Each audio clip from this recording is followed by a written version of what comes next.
Hello everyone. So today I want to make a video about the recent bike that I picked up. It's a 2023 Ducati Streetfighter V2, and I haven't made a video about this bike, so just wanted to share my experience with you about how it rides. So right now we are in sunny Florida, going toward Cocoa Village, and this is a beautiful road that actually goes there. It's called Rockledge Drive, and very scenic next to the Indian River. So yeah, when I got this bike, it only had about 400 miles on it, and it was in the break-in period. And prior to this bike, I was hesitating to get either Kawasaki ZH2, because I'm a die-hard fan of Kawasaki, and MT10 Yamaha. But then I came across this bike, and the guy that I bought the bike from, he was so, the gentleman was so sweet, and the deal that he gave me, I couldn't resist. And I wasn't sure if I'm gonna get this bike, to be honest, but then when I went there in person, I saw the bike, and the way it looks in person, it's different, and it's a gorgeous bike, I guess, in my view. This is my first Ducati, and I have another bike, ZX-10R 2011, which I'll probably make a video at some point. And in terms of the, as far as the riding, obviously this is a naked bike. It's your sitting position, it's very upright compared to ZX-10R, which is like a super sport. You have to lean a lot on the tank, and for the long rides, definitely this bike is a lot smoother than ZX-10. And even though, to be honest, I love the way that ZX-10 rides, I think it's a lot smoother than this bike. But it is what it is. This is like the nature of this bike. It's a V2, especially V2 version.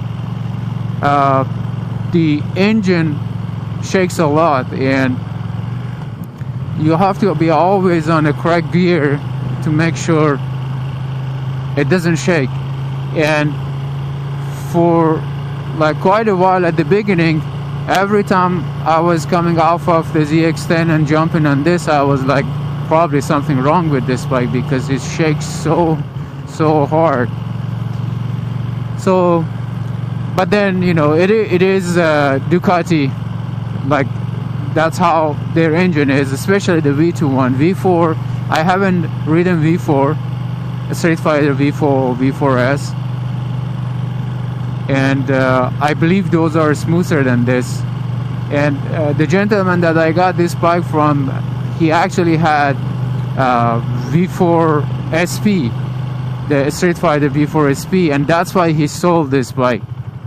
And he was like, that's like my baby. I was waiting for that. As soon as he got that bike, he decided to sell this bike. And I mean, he waited a little bit to see what he wanted to do with it, but eventually he put it for sale. So yeah, this bike is way more torquey than ZX-10, as probably a lot of you guys know, and there are tons of good videos out there on YouTube, way more detailed than mine. But I'm just a very normal rider. I'm not expert like for racing and all those stuff. I'll just have it for a joyride.